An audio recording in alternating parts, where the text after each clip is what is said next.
Depuis quelques jours, la presse suédoise avait temporairement apaisé ses inquiétudes concernant l'affaire Kylian Mbappé.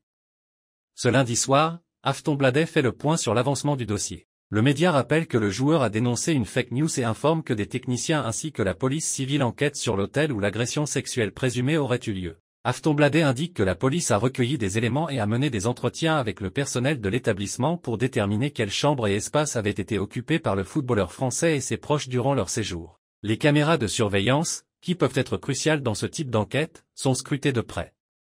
Une source a précisé qu'il y a de bonnes caméras dans le hall et à l'entrée de l'hôtel, ainsi qu'à l'extérieur des chambres dans les couloirs. Les enquêteurs ont également visité la suite et effectué une visite guidée pour localiser précisément où se trouvait Mbappé. De nombreuses personnes ont été interrogées, mais pas toutes. Aftonbladet conclut en notant que ni le procureur ni la police n'ont souhaité faire de commentaires, ajoutant que les enquêteurs sont repartis avec plusieurs sacs contenant des éléments de preuve. Affaire à suivre. Du côté de Zinedine Zidane, qui est sans équipe depuis 2021, son ami Christophe Dugarry assure qu'il ne rejoindra jamais l'Arabie Saoudite.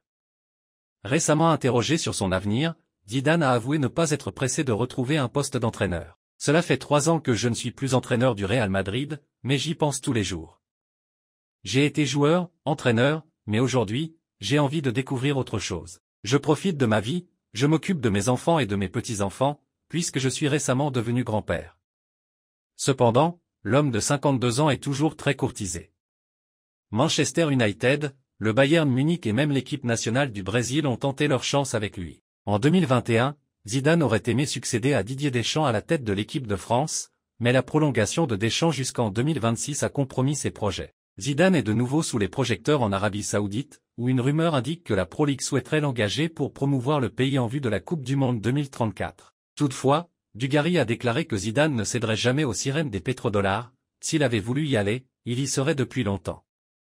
Il a proposé ses services à l'équipe de France, on lui a dit non. Maintenant, il fait ce qu'il veut. Dugarry a également mentionné que lorsqu'il lui a demandé pourquoi il ne communiquait pas davantage, Zidane a répondu qu'il ne souhaitait pas que les médias dictent son agenda. Il est tranquille chez lui, il ne demande rien à personne. Les admirateurs de Zidane devront donc faire preuve de patience avant de le revoir à la tête d'une équipe, sauf si une opportunité inattendue se présente.